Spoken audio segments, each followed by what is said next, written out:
pelatih Argentina atau Lionel Scaloni ini adalah tipikal pelatih yang selalu mengubah komposisi timnya dalam setiap pertandingan atau setelah isu lain yang juga menarik itu adalah tentang kondisi lapangan Stadion MetLife di New Jersey yang akan menjadi kandang pertemuan antara Argentina melawan Chile.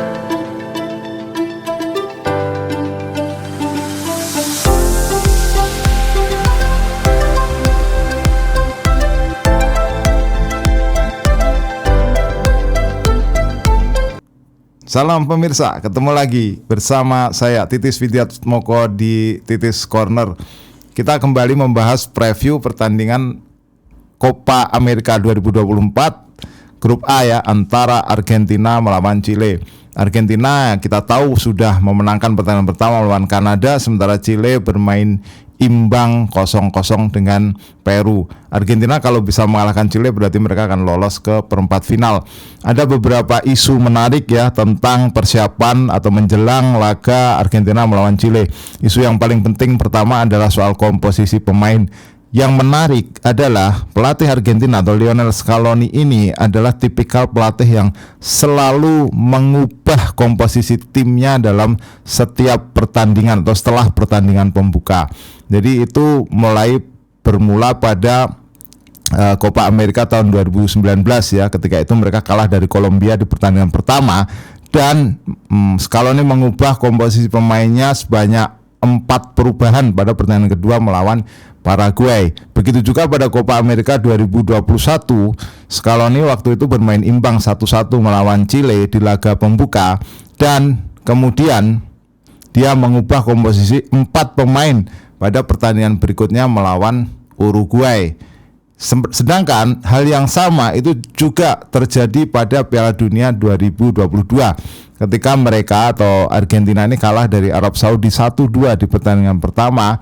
Pada pertandingan berikutnya komposisi timnya itu berubah menjadi ada 5 perubahan ketika bertemu melawan Meksiko. Jadi kata Scaloni tentang strategi yang selalu mengubah komposisi timnya ini, bahkan dalam setiap catatan perjalanannya di turnamen besar dari laga ke laga ini Scaloni selalu mengubah komposisi timnya itu, kecuali yang dia lakukan pada Copa America 2021 antara perempat final ke semifinal, itu dia tidak melakukan perubahan. Jadi itu satu-satunya di mana Lionel Scaloni tidak melakukan perubahan komposisi pemain, sehingga kemungkinan melawan Chile nanti itu juga akan ada perubahan pemain. Nah, untuk menarik untuk kita bahas perubahan komposisi apa saja yang akan dilakukan oleh Lionel Scaloni, dan dari beberapa intip atau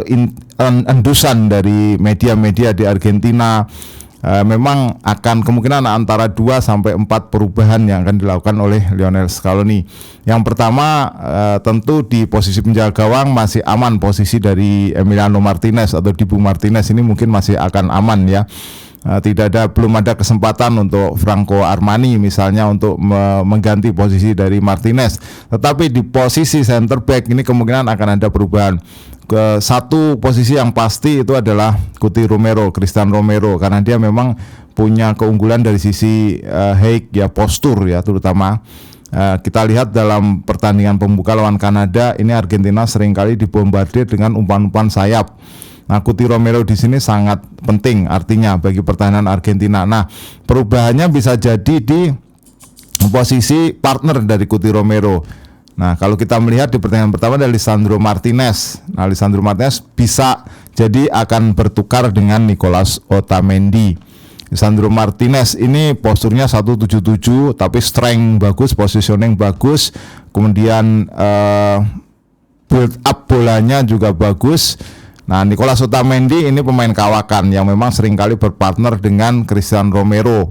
Otamendi posisinya sedikit lebih tinggi dibandingkan dengan Lisandro Martinez. Nah, itu satu perubahan yang mungkin terjadi. Nah, biasanya perubahan-perubahan itu di setiap garis atau di setiap lini itu minim ya, tapi bisa jadi juga perubahan terjadi di sektor bek kiri. Nah, di situ kalau kita melihat di Marcos Acuña mungkin bisa dikembalikan kepada Nicolas Tagliafico.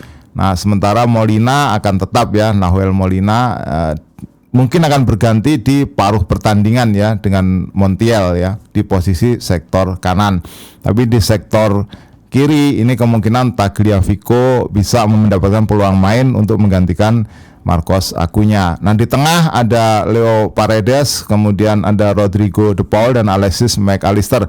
Ini banyak diprediksi bahwa komposisi di lini tengah ini kemungkinan tidak banyak berubah. Nah, perubahan ketiga yang diprediksi akan dilakukan itu ada posisi Angel Di Maria di posisi kiri dalam formasi 4-4-2. Nah, ada peluang di situ untuk memanfaatkan Nico Gonzalez untuk bertukar dengan Angel Di Maria khusus untuk laga melawan Chile.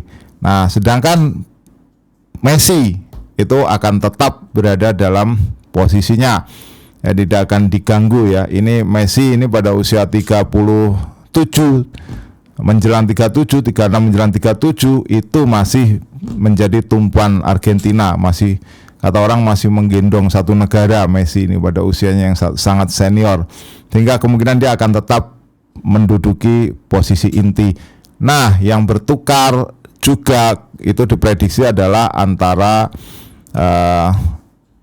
Lautaro Martinez di situ ya, Lautaro Martinez dengan Julian Alvarez. Nah, Lautaro Martinez itu sebelumnya dicadangkan di paruh pertama, tapi mencetak gol. Julian Alvarez juga mencetak gol di paruh pertama. Nah, ini kemungkinan akan bertukar. Lautaro yang akan dipasang untuk berdampingan dengan Messi dalam posisi 4-4-2. Nah, itu kemungkinan ya perubahan-perubahan pemain yang bisa terjadi dalam pertandingan melawan Chile.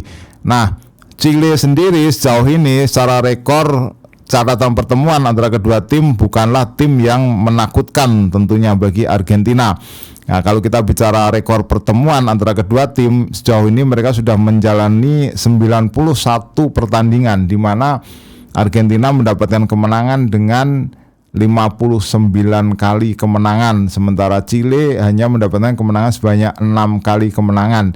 26 hasil lainnya itu berakhir dengan imbang. Nah, artinya apa? Artinya memang Chile itu ya secara track record, secara rekor pertemuan itu memang lebih superior Argentina dibandingkan dengan Chile. Nah, isu lain yang juga menarik itu adalah tentang kondisi lapangan Stadion MetLife di New Jersey yang akan menjadi kandang pertemuan antara Argentina melawan Chile. Isunya apa? Isunya adalah ini sama dengan kandang yang pertama di Atlanta, Georgia di Stadion Mercedes-Benz, di mana lapangannya itu tadinya adalah lapangan sintetis tapi diubah menjadi lapangan rumput asli. Tapi justru perubahan lapangan ini membuat para pemain dan pelatih Argentina merasa tidak nyaman. Karena apa? Alasannya adalah pantulan bola itu menjadi mati. Jadi biasanya pantulan itu di lapangan-lapangan di Eropa atau di Argentina itu nyaman bagi pola permainan mereka. Tapi dalam istilah para pemain Argentina itu pantulannya bola itu menjadi mati. Nah, itu yang dikeluhkan. Jadi ini yang kata para pemain Argentina berpengaruh terutama pada pertandingan pertama melawan Kanada. Nah, isu lain yang juga menjadi pembahasan menarik seperti dikatakan oleh pelatih Kanada Jesse Marsch itu adalah bahwa pemain Argentina ini terlalu lama di kamar ganti sehingga butuh waktu sampai 20 menit bahkan 21 menit. Nah, itu yang berpotensi menjadi sanksi. Nah, itu yang diungkap ternyata ada pematangan strategi sehingga butuh waktu yang lebih lama. Nah, ini tentu akan dihindari di pertandingan lawan Chile nanti. Nah, berikut itulah preview ya lawan Chile. Kita ketemu dalam pembahasan berikutnya. Prediksi saya Argentina akan menang dan lolos ke perempat final. Silakan jika Anda punya prediksi lain. Kita ketemu dalam pembahasan berikutnya. Salam.